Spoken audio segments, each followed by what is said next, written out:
Carrera T is a new, more lightweight, more driver-focused version of the 911 Carrera. Now, you probably ask, well, how can you make the Carrera even more driver-focused? It's little bits that make it even more driver-focused. There's a lot of performance equipment standard on this car here that is not available, even not just not standard, but not available on the regular Carrera. That is, for one, the PASM sport suspension with the lower ride height, stiffer spring and the spring rates. So lower center of gravity, even sharper handling.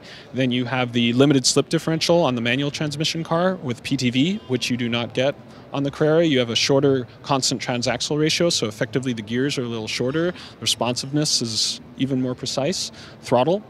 Then you have a standard sport chrono package, and you can order these full bucket seats that we saw, which also deletes the rear seat. I like deleting the rear seat. I like the idea of that because Save some weight. Save some weight, and to me they're not functional.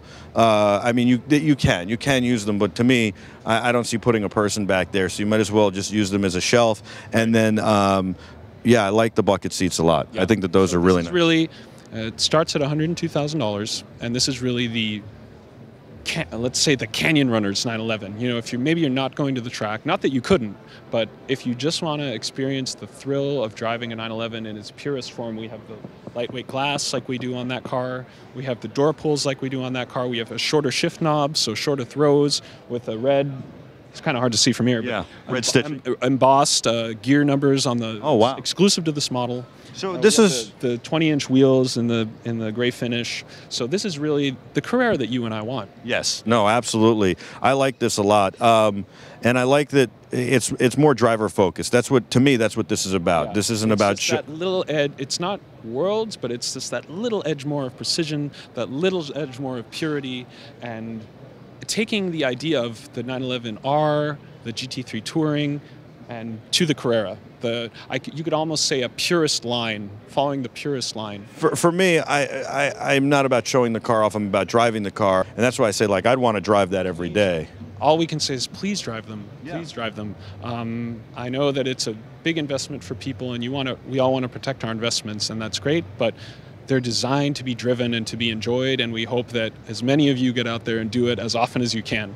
Life is too short not to drive these cars. So I would agree. If you own one, you have to drive it. So how much? What's the sticker on that? It's 102 on this. What's the entry point for a 911 today? The entry point is around $91,000, $92,000. Okay. You can get a great car for $91,000, $92,000. Everything you need to enjoy driving is in that car. Yeah.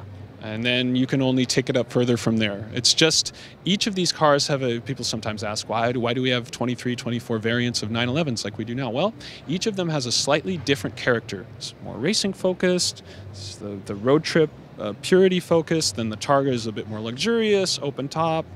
So we got the Cabrio. Turbo, so it really depends on what you want to do. What does your driving profile look like? Do you want more horsepower? Are you more of a raw race guy? Like for that car, it's really a character question.